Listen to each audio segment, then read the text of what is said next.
All right, so this talk started here. This is the GenStatEm documentation, as well as from the standard library and the design guide. This was printed out about 6 months ago. It's got coffee stains, wrinkles, notes, all kinds of stuff. But this talk is basically this condensed into hopefully 40 minutes to share with you kind of some of the challenges I had learning this behavior. It's a bit different from GenServer. Do we have any Carl Sagan fans in the room? Okay, you know the movie Contact? This is sort of how I felt after I read all this stuff for the fifth time. So my premise is, if you want to do Erlang and Elixir well, you have to think like a telecom switch. So again, my name's Jeff Smith. You can find me on Twitter, Electric Shaman. This is me. My wife tried to take me to the beach one time, and I'm a rock hound, so naturally I just went and looked at the rocks.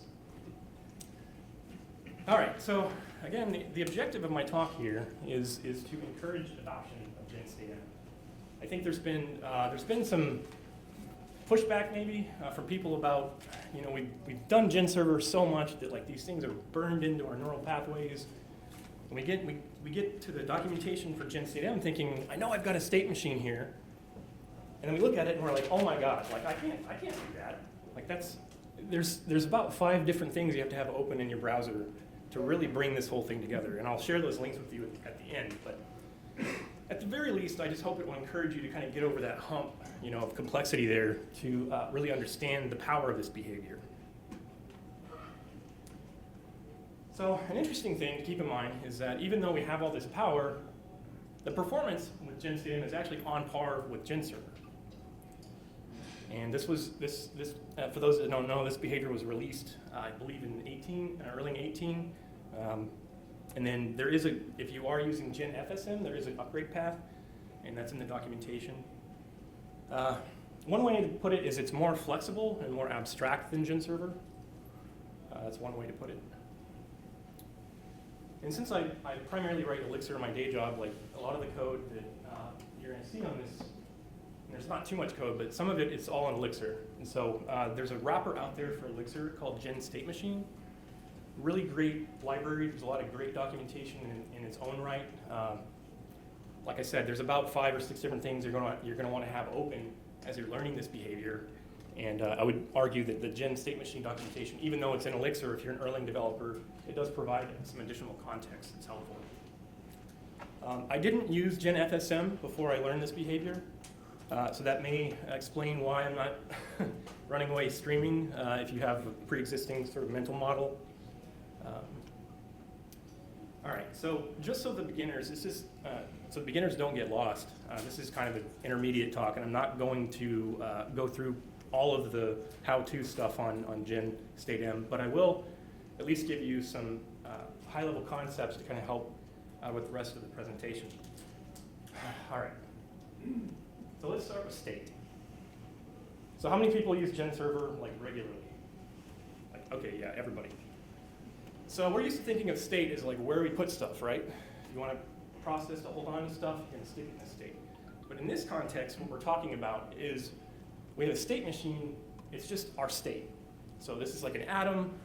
You can do more than just an atom, but I'm not going to get into that today. I just want you to remember that when I say state, I'm talking about the actual machine state. What you're used to thinking of in GenServer state is now called data.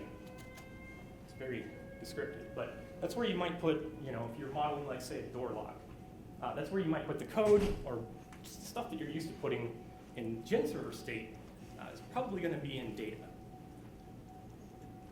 The event, in this case, whenever messages come in through casts or calls, we're talking about events in this context. So it's the same thing, cast and call. That's how you interact with GenStatEm, but the messages in this case are called events. Can everyone hear me okay? Can you be closer to the mic? Yeah. Closer to the mic. There we go. Okay, so the action, this is where the power is really evident. An action in GenStatEm is something you want the behavior to do for you when you leave one of the callbacks. And the really cool thing about this, oh, sorry, I skipped something. When we're talking about events, I want to make sure that we when we see the parameters for the callbacks, what you're going to notice is there's an event type and an event content. So I'm wandering away. The interesting thing is, like, for cast and info and call, like, that's going to come in as the type, and then your content, you can see if you press the digit 5, like on a code or on a door lock, that's your content. All right. So again, actions are a really powerful thing in GenStateM. There is a way that you can do multiple actions, which is not something you can do with GenServer. Typically in GenServer, you would do those things yourself before you left the callback. But with GenStateM, you can actually give it basically a list of little patterns that it expects to do multiple things whenever the callback exits. Okay, so an example might be you can do a reply. Like, you can even reply to multiple callers if you wanted to. You can set a timeout, which I'll talk about those in a little bit. You can also insert an event into the queue, which is something you can't do directly in GenServer. And so in this example, you can see the third tuple down. I am saying the next event is going to be a cast and emulating the button 5. So being able to do multiple actions, really interesting and powerful thing you can do. And to get started with GenStateM, it looks just like GenServer. You have basically the same sort of start link situation, and then the init callback. The only thing that's different here is that instead of saying like OK state, we do OK, and then the state name, the initial state, and then we provide the data that I talked about. And this is a special process, just like GenServer and OTP, and so you get all the benefits of tracing and debugging and things like that. So the first concept that hangs people up is something called callback mode. And since this is kind of a meta talk, like I like to try and pull in metaphors and ways to explain things, it's basically choose your own adventure. So you have two options, so it's not all that much fun, but the mission is the same. For both callback modes, what do we want to do? We want to handle all the possible combinations of events and state. And really, the callback mode helps you define like how your code ends up getting organized. As we'll see here, the default callback mode called handle event function, you can think of this like the event-centered approach. The sort of organizing logic is first by event and then by state. And this is the default callback mode. So here's an example. Handle event takes 4 parameters. First being the event type. Second parameter flip being the content. Current state is the third message, so you can see we're in the off state right now.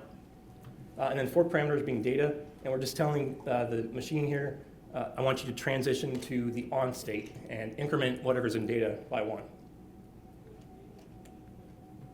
The next option is called state functions. This is the state-centered approach. So your code ends up being organized more around the state first and then the event. You read the docs for this particular callback mode, what you're going to see is something that says 1 callback function per state. And just like GenServer, we're not talking about 1 function head. We're talking about 1 function name that could be, you could have pattern matching on 15 different versions of it. But it says state name 3 in the specs for this guy. And that threw me off. It's like, well, I thought I had 4 parameters. And what's state name, right? Well, as it turns out, it's the name of the function. Like, they actually use the name of the function for the current state that you're in. And so this is the same example that I showed for handle event function, but now in the state functions callback mode. And the way that you would tell your behavior which one to use is just another function. And so although if you're using gen state machine wrapper for Elixir, you can provide it with the use macro as well. So same behavior, different callbacks. It's choose your own adventure. You can also switch between these guys in upgrade and downgrade, which I have not had the courage to do yet, or the need, but there is a pathway there for you to upgrade or to transition between the different states if you want to do that. So say that you have 15 different callbacks for one particular state, and say that you notice that in all of these callbacks you have the same kind of initialization code or some kind of common code between all of them. And you're thinking like, I'm just going to refactor this to a function, and then I'm going to make every callback that needs it just call that first. And so we see that for every single callback, we've got a call out to this initialization function. There's actually a way you can do this with something called state enter functions. What's really cool about this is it just makes your code cleaner, right? Like it also helps you between different events. You can organize, like if you put the, what am I trying to say, the enter callback up top, like then you know that everything that's below that kind of uses that same enter callback. And this is going to get called basically every time that you transition to a new state. And the way that you would do this is in your callback mode callback, you would then change where it says here state functions. This becomes a list, and now it's state functions with state enter appended. Just gives you a way to kind of write like the common code for a particular state if you have like initialization rules or something like that.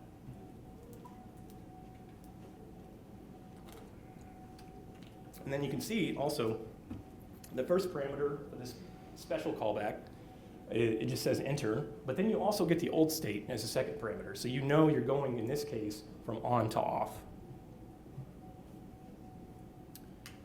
So what are some more things that GenStateM can do that GenServer just can't do? Well, one thing is you can actually insert events into your mailbox. And that might not sound all that interesting, but what's cool is that GenStateM will process those messages before any other messages that happen to be in your mailbox. So it really lets you, if you want to fire off another event and be sure that it's going to be handled next, this is the way to do it. You would give it the type and the content. Also, one more thing I want to mention too, they have a special type called internal. Internal is, there's nothing that the behavior does with it other than basically it's a way for the behavior to know that this is an internal event just to this state machine, and we're not, we can be sure that it's not something that came in from the outside world. I just can't deal with you right now. That's what postpone is. So postpone is this concept that, let's say that I'm a state machine and I'm in a nervous state or something like that, busy state. You tell me to do something, I don't want to do it right now. I'll do it later. That's what GenStateM will let you do. It will actually, the message that has just come in, if you return an action as part of the actions from when your callback leaves, with postpone, it's going to take the message that just came in, it's going to put it back in the mailbox, okay? And then what's really cool is when you change states, it's going to replay those messages before anything else, right? Like when I learned about this, I was like, no way, no way. Like this is something in GenServer that isn't even possible without magic anyway. And one interesting thing about this I read in the documentation is you can actually emulate selective receive with this. So when I'm talking about selective receive, I'm talking about something vaguely looking like this, where you're waiting for a message. When you get that message, you may do something. But when you don't get a message, when you don't match on, that's what postponing is. When you don't message and you hit the after zero and you recurse, what this recurse back to wait for it does is basically, it's like you're changing state in GenStateM. So you might go from busy or nervous to ready or relieved or whatever, and those messages are going to get replayed, and you might be able to deal with them at that point. And a concrete example, I've got a better concrete example of that in a little bit. Okay, so one of the blog posts that I found on the internet about GenStateM, really helpful, from Andrew Bennett. He was talking about the different ways you can handle timeouts in GenStateM. And a lot of the fun that we have with GenServers and message passing in Imbala involves like using things like process.sendAfter and sending a message to yourself or sending a message to someone else after a certain time period. If you find yourself doing that a lot, then you might want to think about GenStateM, because they have effectively they're timers, 3 ways that you can manage a timer. And I found out that for me, thinking about them like timeouts wasn't helpful. and I just started thinking about them more like they're just timers, and then it started to click a little bit better. The difference between these three types of timeouts is basically how they're canceled. So the first type is event timeout. If you specify this as one of your actions, basically what's going to happen is this timer, in this case, the timer is going to fire after a second. However, if any message comes in between the time that I've set this action and the timer starts, this gets canceled, right? So if you have a scenario where you want to do something after a timeout because nothing else happened at all, like anything, then this is a good timeout to use.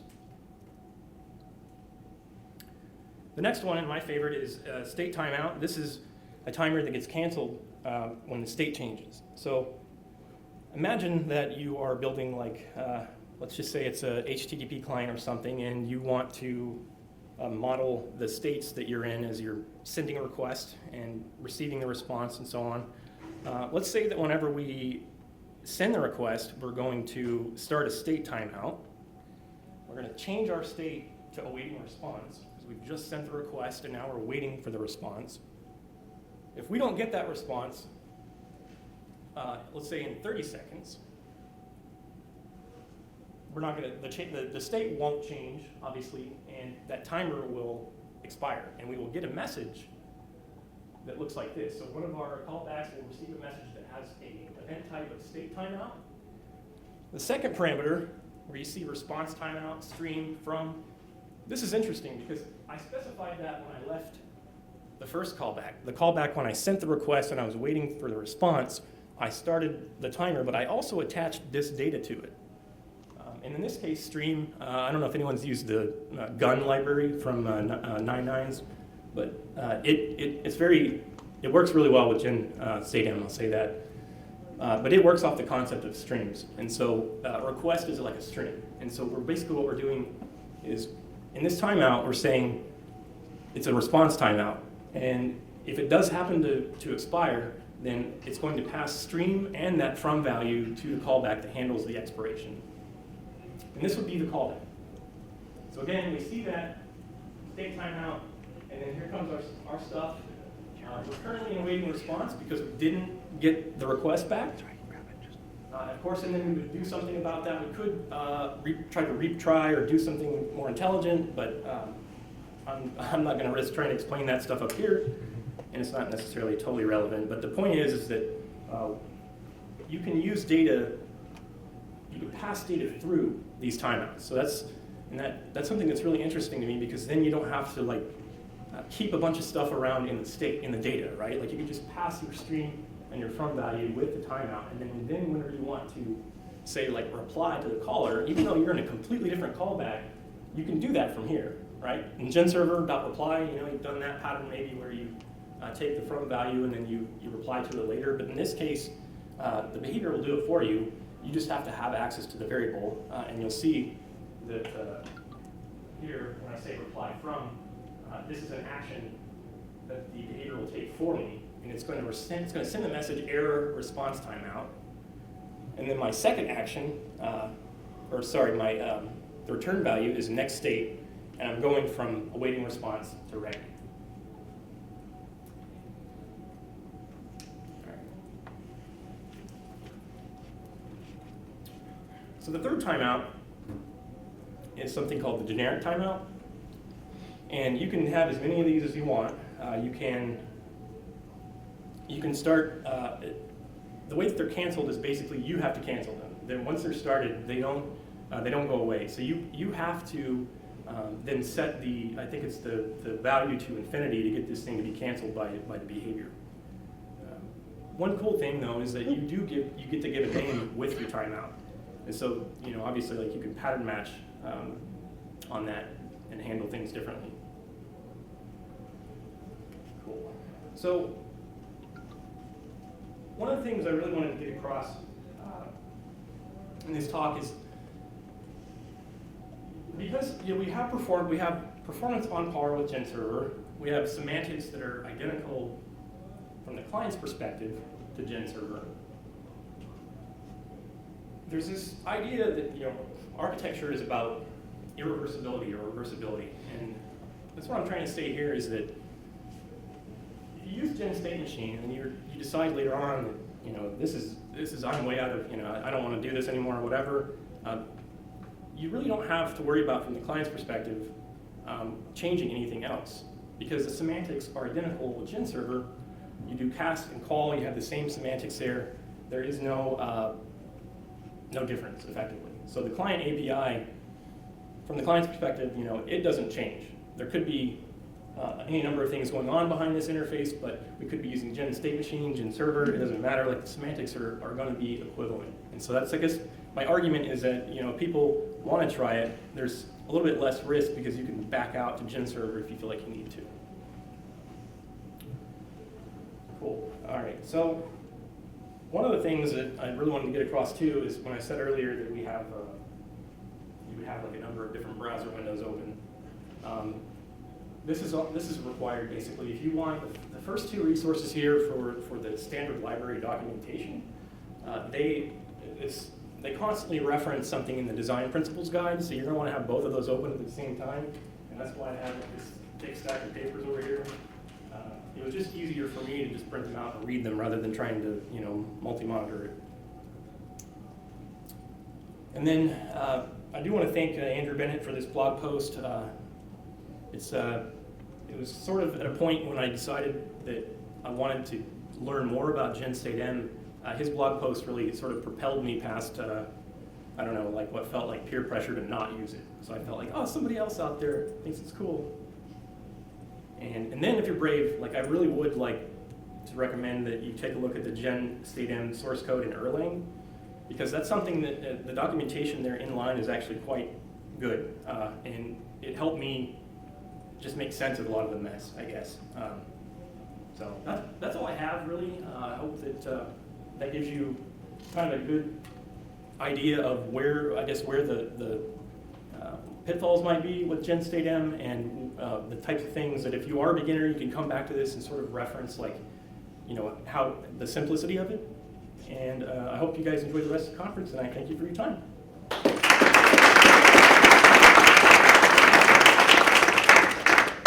Anybody have any questions for Jeff?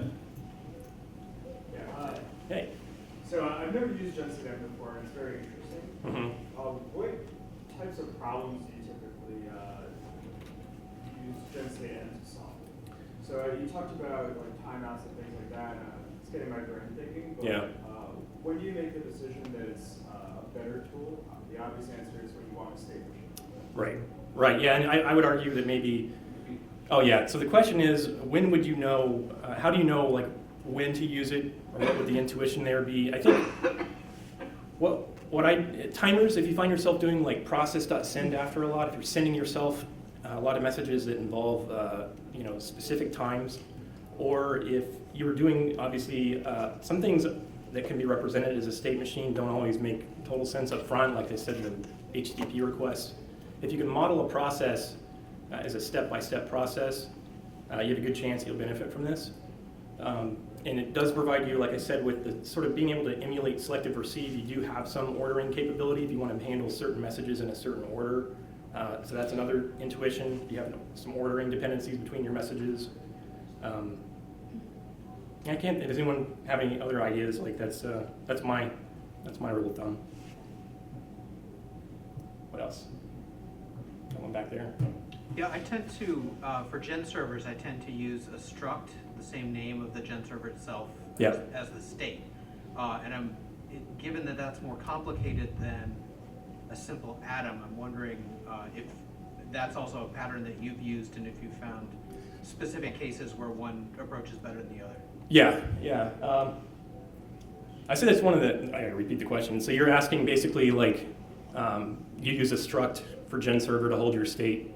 And in this case, is there a benefit to doing that as well?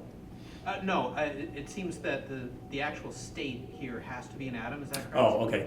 The actual state has to be an atom. Yeah, so, yeah, that's, I would say that you would put that struct in data, then. Right, yeah. Yeah. That's And what I then would do. just if you find that in your, like say the old way I'm doing it, if I find that I'm just flipping a Boolean or whatever, Right. or an enum sort of approach, then that would then become the state. Right. It's almost like you get an extra degree of freedom because you have a state that you're tracking as well as the data. Like you can pattern match on both. And so that's really where a lot of the power comes from. Okay. Yeah. Yeah, I've noticed from a lot of Erlang books they cover Gen FSM, which I think became Yeah. data. But as you said, like the Elixir community doesn't really cover it. What's the wisdom or lack of wisdom there for avoiding Gen data? I think, and so the question being like, you see state machines used a lot in Erlang, but in Elixir not so much. And kind of why? Why do you think that is? Or what do I think that is? I would say maybe the people that write Erlang are more used to thinking about things academically.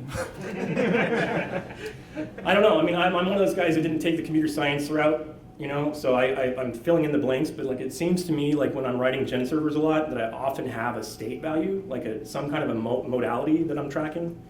And I think, to be honest, some of it's just fear, uncertainty, and doubt. GenFSM is a little weird to use. There are some hacks you have to have, and maybe that turned people off from Elixir. I don't know, but I'm obviously up here saying that we should. Yeah. What you got? I just, to follow up on that question, traditionally GenFSM was not as widely used, even in the Erlang community. Oh, really? But it was used in like the telephony industry, where they had deep and historic reasons for using state machines. Right. For documentation and so forth. That makes sense. And So so I think the genesis of statem was an alternative to FSM that might be more useful right. and might get adopted more. And that's why Elixir never really picked up on it. It wasn't really a necessary thing to capture the main concepts of Erlang. Right. And that's kind of what I was trying to get at it. So that he was making the comment that basically, like in Erlang, like using it more in telecom, it made more sense, but not so much in Elixir. That's what I was kind of trying to get at by saying if you think like a telecom switch, because if you think about it, you know, a call, you know, like a call has a lot of states it could be in. But obviously, state machines are widely applicable, so it's just a matter of finding a model that works for you. What you got? I'd add, even in the corner of telephony that I worked in with switches and stuff, Didn't we use avoided GenFSM pretty much because it's just really fiddly to use, and it didn't have any particular advantages over just having a state variable. Right, right, and that's where this, I think, I'm arguing now, I'm challenging that maybe it would help to think of statm as GenServer on steroids, right? That was my, because I'm kind of the hacker type, like I'm going to try and use things in the ways that they shouldn't be used, and it actually works quite well. So, yes. To continue this, I used to work on React, the database. Okay. We use a lot of FSMs in there. You know, things are happening. You're working your way through a flow, and I think the real value of a state machine is that you're very explicit about what state can go to the next state. Mm-hmm. Whereas if you do your state variable in your GenServer state, there's no explicit path that the state can take. Right. So there's a lot of times that there are invalid state transactions that you can rule out in FSM or GenStatm. Don't use FSM; it is not as good, especially around like sometimes you like time all the action stuff is really the win here. But, Yeah. There are some pitfalls with actions when you cannot use some actions in certain states. Right. It's fun, but yeah. But I think really you have to develop the eye for when you have a state machine. You often do have one, you just don't see it. Right, And right. Think of it in a different way, so you can actually write it more cleanly as a state machine than as a GenServer. Right. It does take some sort of alternative thinking to maybe spot that really this is a state that I'm threading through, and there Right. are valid and invalid transactions that I want to explicitly rule in or allow or disallow. Right, right. And then you add things in like postpone and that kind of stuff. Like maybe those messages are valid at some other point, you know? So that's, and again, like we did use that at Mbala when we were writing an HTTP client. Like I said, the postpone kind of came in when we realized we were only handling a single request at a time. And if something would then send in another request to do it, it would just basically postpone that. And then whenever it was done with the first request, it would then process the other requests as they came in. So even things like that you're not used to thinking of as a state machine may benefit from GenStatm. Yes, sir. Speaking of postpone, I meant to ask, thank you for mentioning it. when the message goes back on the queue, Mhm. which end of the queue is it going on? Okay, so the question being, when the message goes back onto the queue, which end is it going on? It's going in first. So it may not actually be that, I haven't looked at the source code entirely, but it will be handled, what am I trying to say? Are we talking about postpone? It'll be handled first before any other messages that come in since that postpone was sent as an action. Does that make sense? Yeah. Like, I don't know how it manages the queue itself, but I do know that it'll process those messages before anything else Yeah. in the back. Is it possible to hibernate these state machines? Yes. So the question is it possible to hibernate these state machines? Absolutely. Yeah. That's kind of a really interesting thing to think about too. If your state machine isn't handling messages that often, right, you can get some memory savings. Any other questions? Cool. Thank you.